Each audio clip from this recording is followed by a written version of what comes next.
Começamos mais um podcast de história, em que falaremos sobre a teoria da história e a sua organização, o período da pré-história e a antiguidade oriental.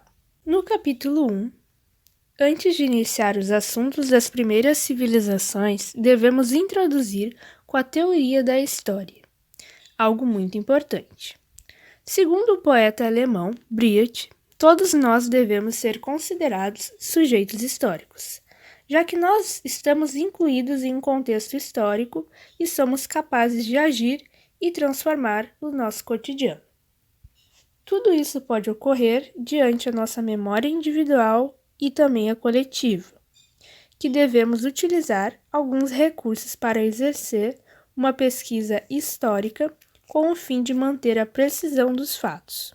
Por esse motivo, as separamos em dois elementos: os fatos históricos, que representam algo ocorrido, processo histórico, que seria o conjunto desses fatos, e algo muito importante para comprovar tudo isso seria as fontes históricas, que podem ser roupas, documentos oficiais, fotos, quadros, pinturas, cartas, músicas ou até mesmo utensílios.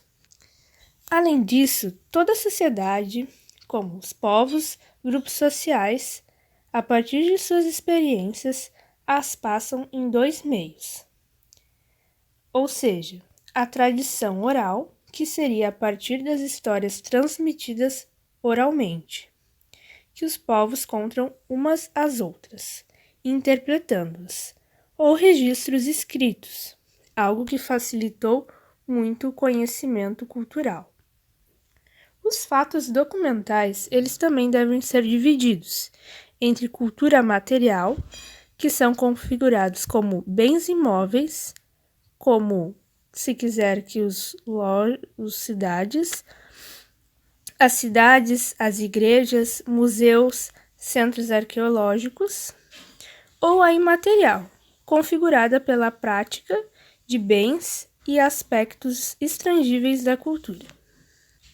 Outro ponto essencial para uma pesquisa histórica seria a interpretação do tempo cronológico, que seria a passagem do tempo contada pelo passado, presente e futuro, horas, noite ou dia, e o tempo histórico, que é definido pelas mudanças ou permanências de macros transformações.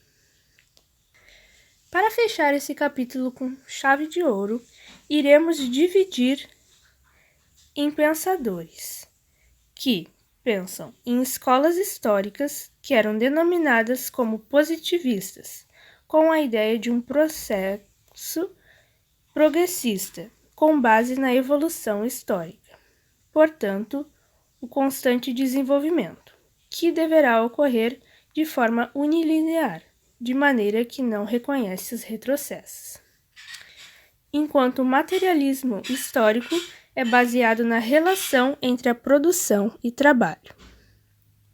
Como penúltimo elemento, análise, que tem a ideia de que a história se move em três planos temporais, sobrepostos a longa duração, média e curta. E por último, a história cultural, que tem como base a história política, militar e econômica.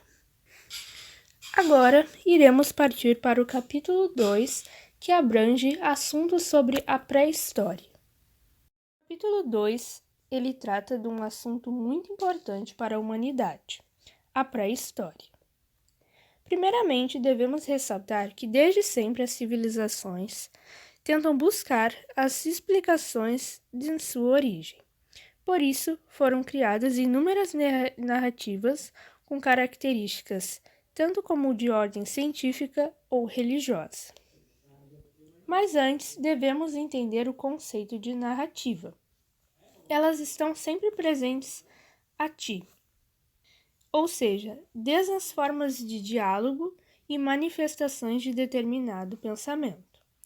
Portanto, cada indivíduo irá interpretá-la de maneira diferente, assim surgindo várias versões de apenas uma história. a partir da tradição oral, como havia falado anteriormente. Logo, podemos afirmar que a verdade absoluta não existe, e sim é relativa, já que ela sempre irá variar.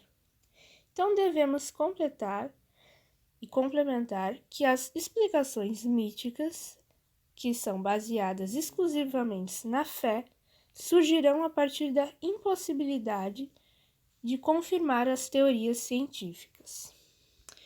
Portanto, a principal diferença entre ciência e religião seria que os modos científicos creem exclusivamente no evolucionismo, enquanto a religião e mitos com o criacionismo. Com base nesses pensamentos, ocorreu as subdivisões de crenças.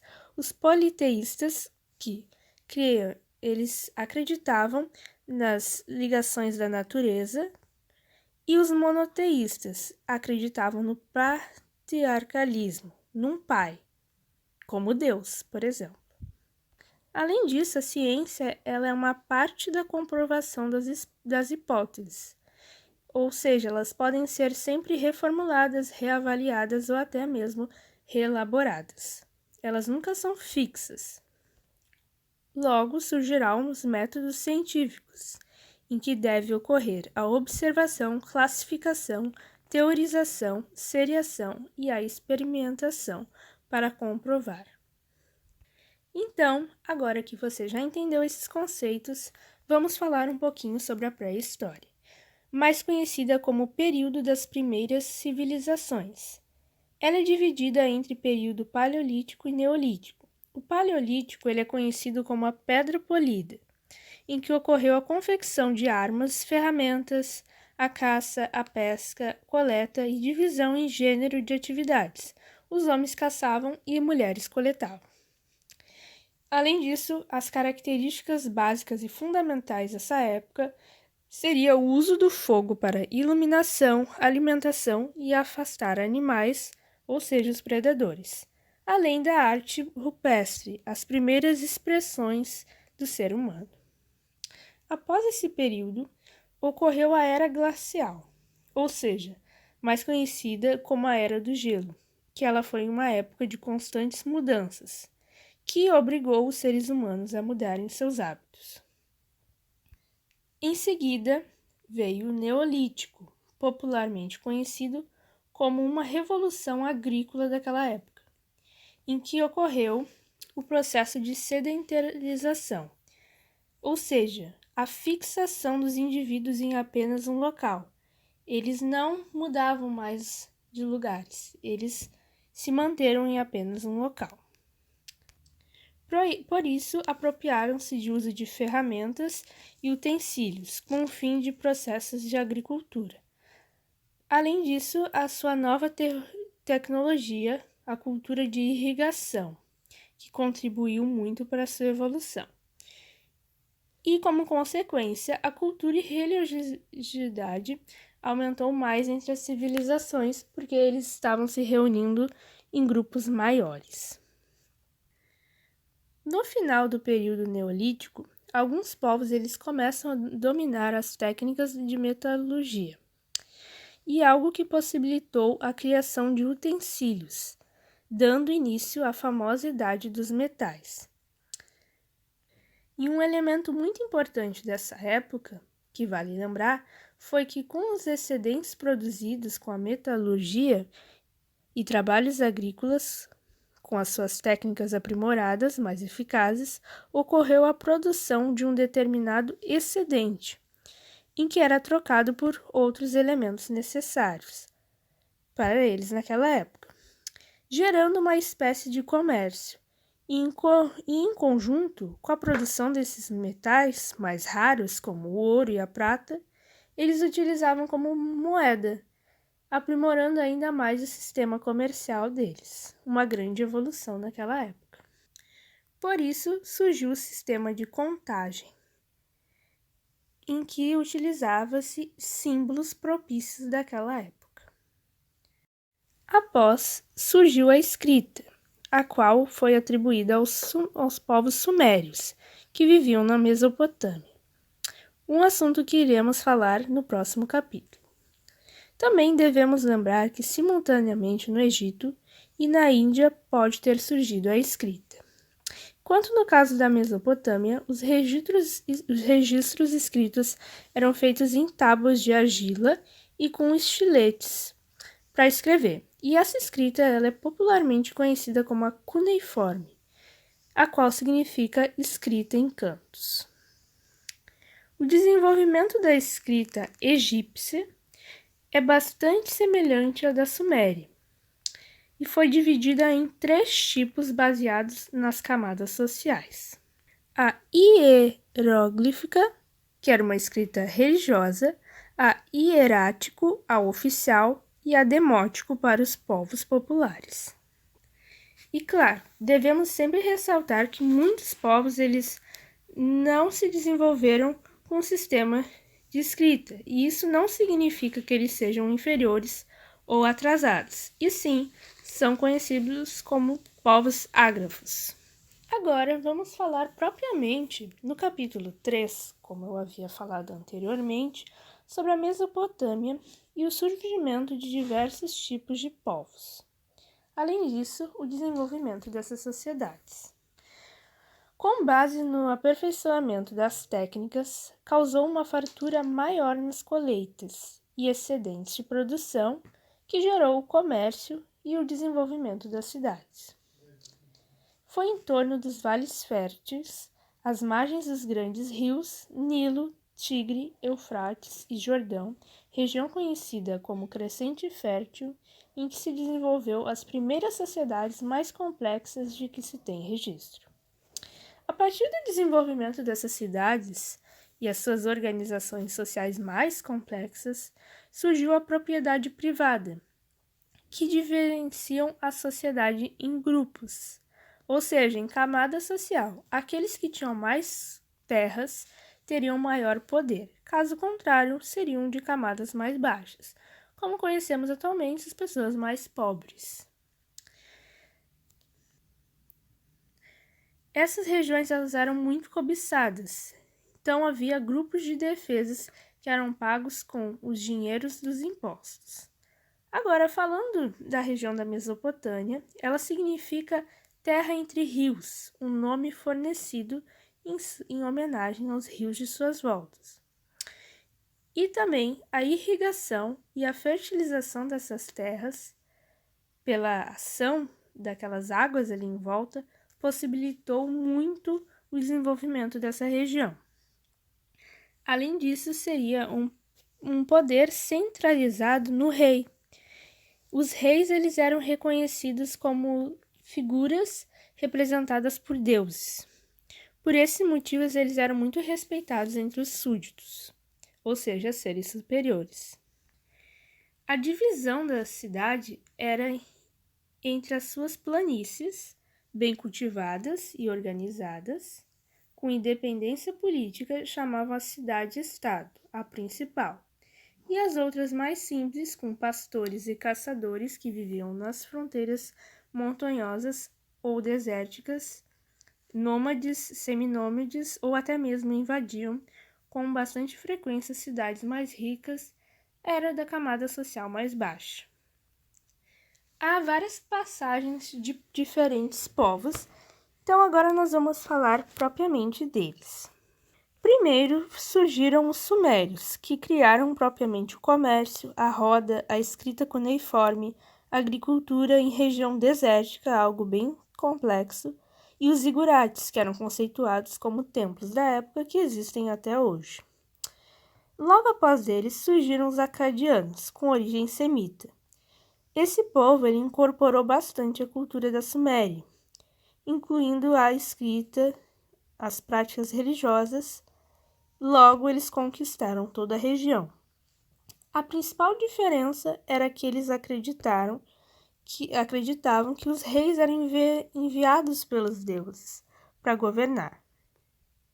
Logo em seguida, depois desses povos, temos a Babilônia, uma das grandes cidades-estados da Mesopotâmia, muito famosa, em que teve o rei Hammurabi.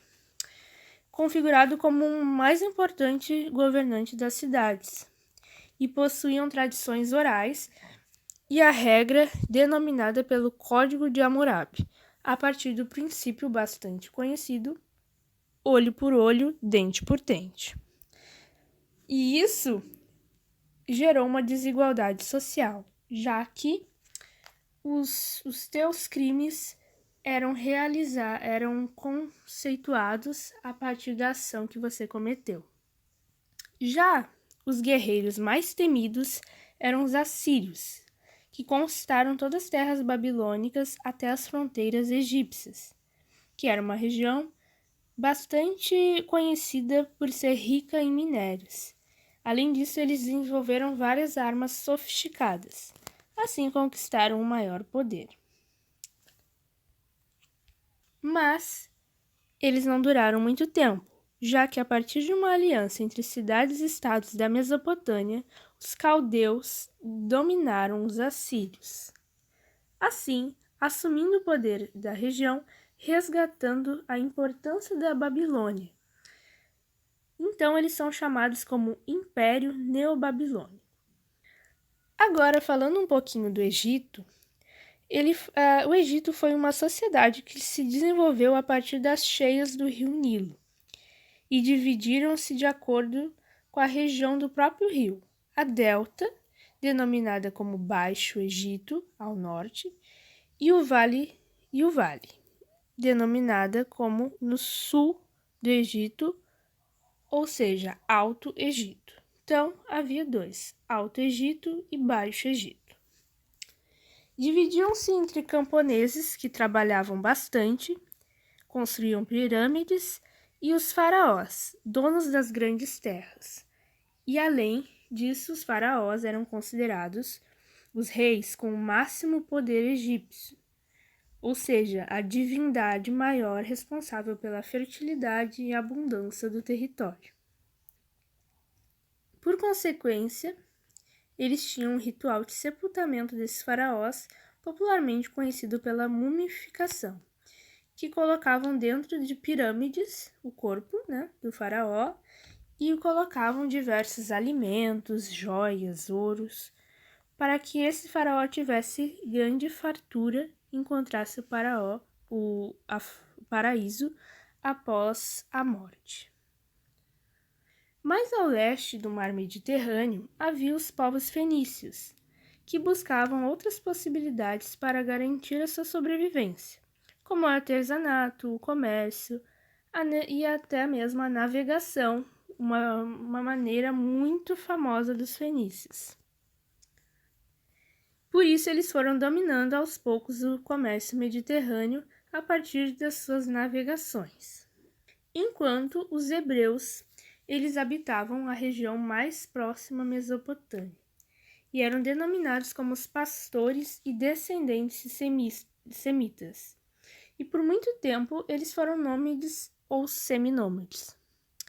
E agora uma curiosidade desses povos é que eles estão propriamente registrados no livro mais sagrado, conhecido e antigo da humanidade, a Bíblia, que trata-se de um conjunto de escritas exercida ao longo dos séculos pelos rabinos ou bispos cristãos, e ela é dividida entre Antigo Testamento e Novo Testamento. Por consequência, esses foram os povos primeiros a se tornarem monoteístas, logo acreditando em apenas um único Deus, surgindo assim o judaísmo, cristianismo e islamismo. Finalizamos então por aqui o nosso podcast sobre a teoria da história, pré-história e antiguidade